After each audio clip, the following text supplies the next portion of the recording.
さあそして、緊急事態宣言から3週間、東京では1ヶ月ぶりに1日の感染者が50人を下回りました。昨日はですね39人ということになりました。濃厚接触者がこのうち24人、感染経路不明の方15人、1日の感染者が50人未満となったのは先月30日以来です。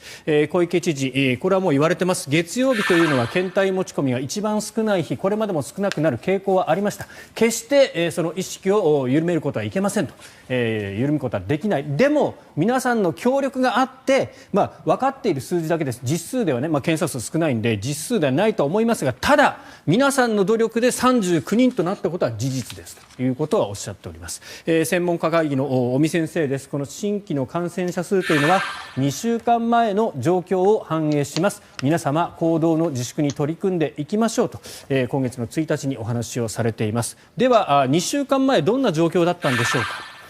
玉川徹、1963年生まれ、テレビ朝日報道局の局員で、モーニングショーのレギュラーコメンテーター、かつては口述する前身番組でリポーターやディレクターを務めていた。宮城県出身、宮城県仙台第二高等学校を経て、京都大学農学部農業工学科から京都大学大学院農学研究科修士課程へ進学。高校時代まではバイオテクノロジーに興味があったが、大学受験で希望が叶わず、京都大学では農業土木分野を専攻した。ドラえもん、テレビ朝日制作のアニメ版、木曜スペシャル、日本テレビ制作、特撮番組などをテレビで見るのが好きであったことから放送業界を目指し、京都大学大学院修了後の1989年にテレビ朝日へ入社、内田忠雄モーニングショーでアシスタントディレクター、AD を経験した後、報道局の主任としてスーパーモーニングなどの番組でディレクターを務めた。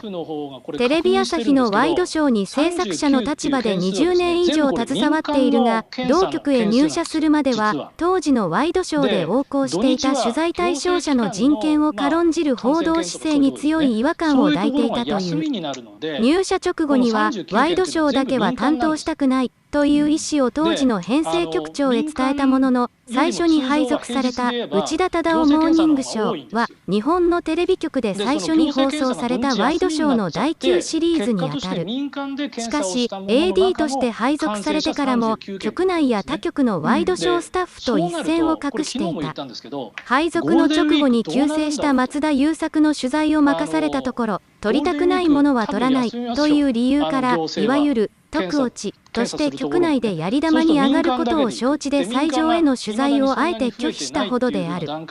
このような経験からスーパーモーニング以降のワイドショーで担当している冠コーナーでは、人間としての興味を取材の起点に据えながら、従来のワイドショーではあまり扱っていなかった政治経済などの疑問や問題も盛んに取り上げている。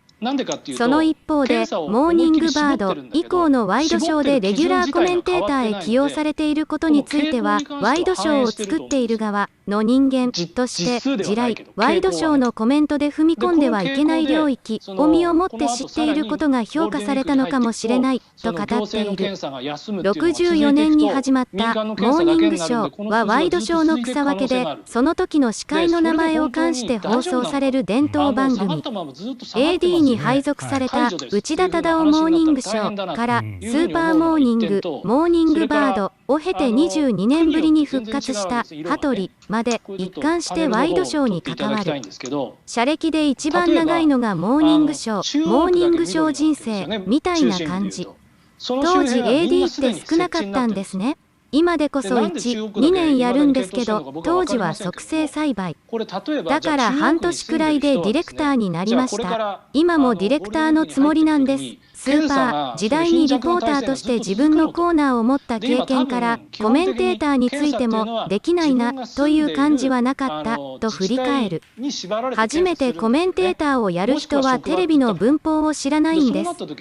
変に踏み込んだことを言うと、何らかの地雷に触れてしまう可能性があるわけです。でも僕の場合、地雷は全部知ってるんですね。作っている側だから。体で知っている。そういうところが評価されたのかもしれないです。発言がネット記事になることもしばしば。ただ、大炎上はない。僕もそう思います。やっぱね、ギリギリのところが面白いんですよ。笑い。踏み外しちゃダメなんです。悪く書かれることも、それはそう思われて OK だと思ったんです。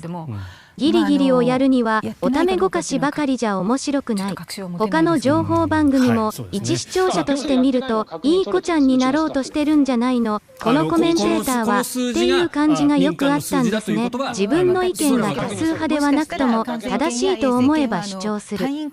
その理由もある。僕がある種炎上みたいなことをしても僕はそういうことをしゃべるって思えば他のコメンテーターは自由にしゃべれるんです。社員なのに自由にしゃべってるよ。だったら僕らも自由にしゃべれるって面白いじゃないですか。そういう番組入社後、当時の編成局長にワイドショーだけはやりたくないと宣言したことがあだとなり見事配属。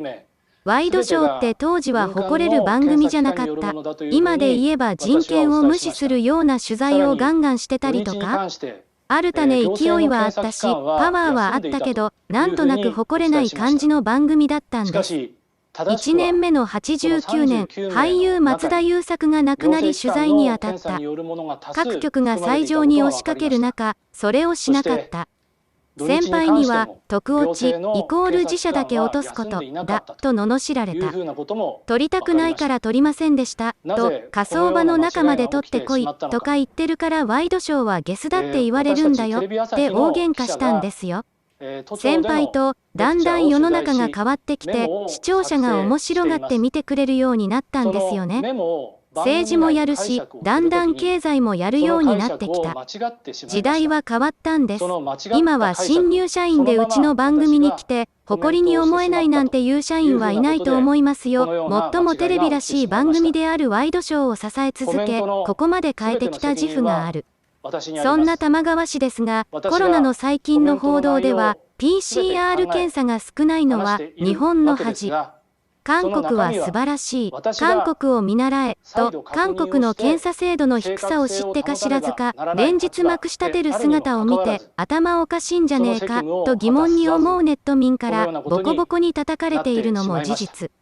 中でもひどかったのは東京都が発表した感染者数がだんだんと低くなってきた最近、去る4月27日月曜に発表された日曜日分は39件でした。この数字を見て玉川氏は下記のようにコメントをしたのです。この39件というのは全部民間なんですって。民間よりも通常は平日で言えば行政検査の方が多いんですよ。行政検査が土日休みになっちゃって結果として民間で検査をしたものの中から感染者が39例ということなんですね。そうなるとこれ昨日も言ったんですけどゴールデンウィークはどうなるんだろうと。ゴールデンウィーク多分休みますよ。行政は検査するところもね。そうすると民間だけで行く。民間がまだそんなに増えていないという段階だとこの後ゴールデンウィークに入っていくとこういう30とかいう数字がずっと続いていく可能性がありますよね。それで本当に大丈夫なのかずっと下がってますよね。緊急事態宣言解除ですという話になったら大変だなと。しかもご丁寧に岡田晴恵氏もスタジオでの受けで全部民間だというのは私も聞き及んで羽織りますけれどもやっていないかどうかは確証が持てないと話すと玉川氏は行政やってないのは確認取れています。うちのスタッフがと答えたのです。羽鳥慎一さんがこの数字が民間の数字だということがというと岡田さんが分かっていますと言い切ったのです。明らかに39件は民間だけの数字であり土日は行政がやっていないと出演者3人で断言してしまったのです。羽鳥さんは言いかけで岡田さんが喋りましたがコロナで大変な時に行政は土日だから休んでいます。ゴールデンウィークもそうなるでしょうと言われたらどう思いますか。都知事の要請で自粛しているときに行政は何やってると私なら思います。これだと抗議の電話も殺到するだろうし大変になるだろうなと思ったのです。確かに報道の自由、言論の自由はあってしかるべきです。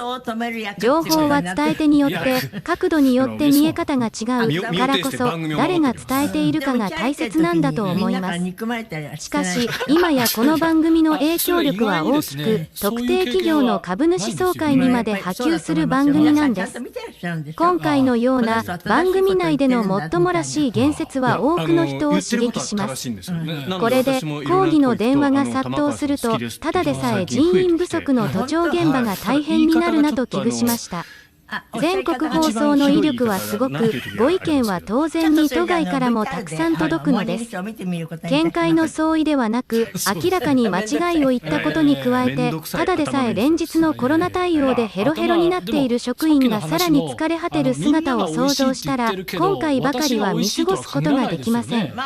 実際には東京都福祉保健局は、昨日のマスコミ発表の場で、検査について、行政検査がメインである旨の説明を丁寧にしている記録もあり、明らかに玉川氏、岡田氏の話は間違いです。いくらネットにおける情報の発信、受信が当たり前になったとは言っても、キー局の放送で語りかけることがいかに影響力のあることかが、皆さんも認識されたことだと思います。特にスマホを持っていない視聴者の方々は、それ以外の情報がないのです。もし訂正が番組であったとしてもそれを見ることがなければずっと行政は怠慢だと思い続けるのでしょう。本当に恐ろしいことです。とはいえ東京都の検査数発表にも問題がないとは言えません。これを機に都庁舎側も改善すべきがあれば着手するタイミングなのです。今は保健所以外でも民間検査が受けられるようになっているのですが、民間で検査を受けた場合の報告が遅れたり、その把握がリアルタイムにできていません。検査を受ける前から各検査現場と東京都や保健所がダイレクトで情報共有できるシステムがあれば一番早いのですが、まだ構築されていないのです。これはとにかく急ぐべきだと今回改めて強く思いました。曜日に件検査して陽性は0件でしたとその都度発表できれば不安も解消されるし、極めて分かりやすいと思います。玉川氏は4月29日の番組で約3分間謝罪ました。玉川氏は次のように語った。週末に検査数が下がることについて当たり前のように受け止められているが、どうなのか保健所に自治体から応援が行けば土日みんなが休むということではなくて、シフト制にすればもうちょっと PCR 検査をできるはずだ。実際には行政の検査機関は週末返上で検査に当たっていた。この大型連休も実施している。これを受け玉川氏は29日の放送で27日に判明した新規感染者の39人の中に行政機関の検査によるものが多く含まれ、土日も行政の検査機関は休んでいなかったと分かった。テレ朝記者の取材メモの解釈を間違い、そのまま私がコメントをしてしまった。全責任は自身にある。多大なるご迷惑をおかけしすみませんでしたと頭を下げた。